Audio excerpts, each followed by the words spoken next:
दोस्तों, doctor B are Ambedkar ने कहा था कि गुलाम बनकर जियोगे तो ये दुनिया कुत्ता समझकर लात मारेगी और नवाब बनकर जियोगे तो ये दुनिया शेर समझकर सलाम मारेगी। जय भीम, जय संविधान।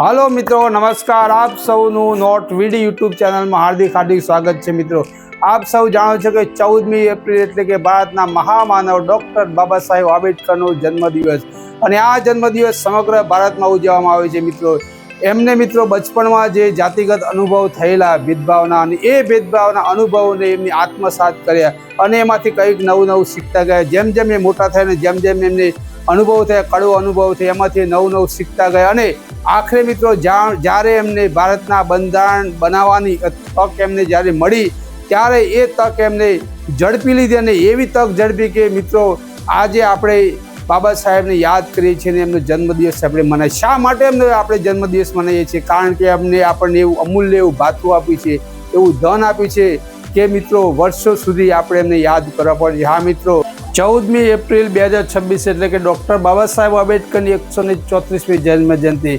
તો આપ સૌને મારા તરફથી ખૂબ ખૂબ શુભેચ્છાઓ અને જય ભીમ। ભલે મિત્રો એમના જોડે જે કંઈ જાતિગત ભેદભાવ થયા, પરંતુ જ્યારે એમને બંધારણ રચવાનો એમને જ્યારે તક સાંપડી ત્યારે તેમને કોઈની સાથે, કોઈ પણ જ્ઞાતિ સાથે એમને ભેદભાવ કર્યા નથી, સર્વને સમાન રીતે હક આપે છે। જે મિત્રો જે જાતિ પ્રત્યે જે ભેદભાવ રાખવામાં આવતા હતા એ જાતિને આગળ લાવવા માટે, સમાનતા માટે એમને એવી બંધારણમાં એવી જોગવાઈ કરી કે એમને સમાન હક મળી અને સમાન તક મળી। અને આ બાબા સાહેબ આંબેડકરે આપણને શું કહ્યું હતું?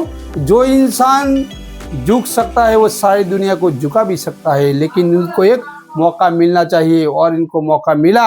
और आज हम सब जानते हैं कि भारत का जो संविधान है उसको उन्होंने निर्माता के रूप में आज हम याद करते हैं।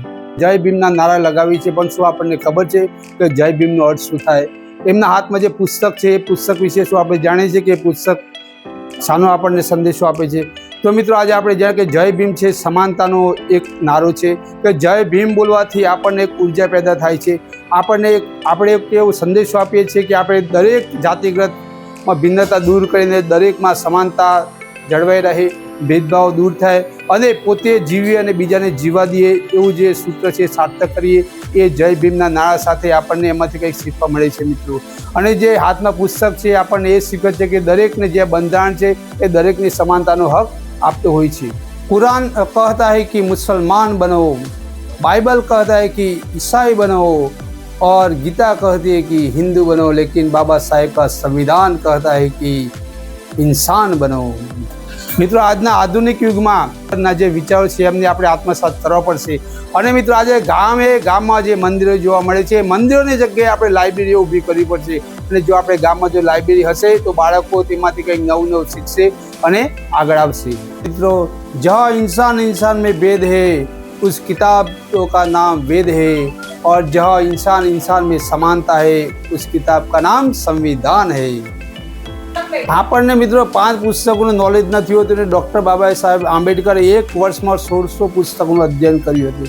એમની લાઇબ્રેરીમાં 50,000થી વધુ પુસ્તકો હતા, અને એમને પોતાના જીવન દરમિયાન 32થી વધુ ડિગ્રીઓ પ્રાપ્ત કરી હતી।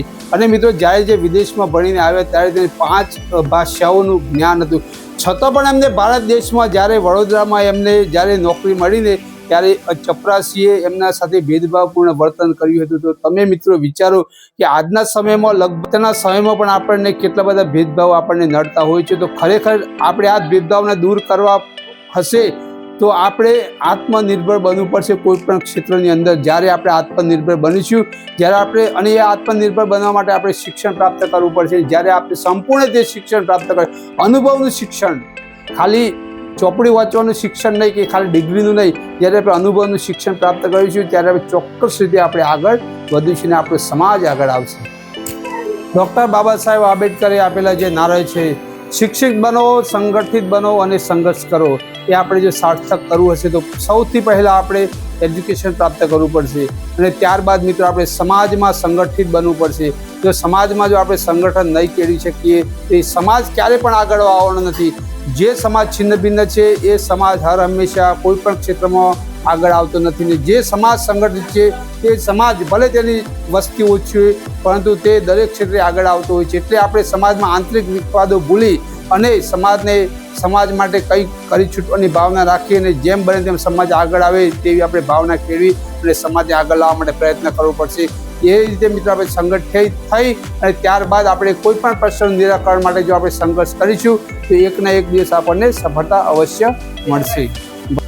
આપણે આપણા ઘરમાં B.R. આંબેડકરનું એક પુસ્તક ચોક્કસ હોવું જોઈએ, એક નાની એક લાઇબ્રેરી હોવી જોઈએ અને એ લાઇબ્રેરીમાં ડૉક્ટર બાબા સાહેબના જે પુસ્તકો છે, એમના જે વિચારો છે એ આપણામાં આવે એટલા માટે પુસ્તકો આપણે રાખવા જોઈએ અને તેમાંથી આપણા બાળકો પણ કંઈક નવું શીખે.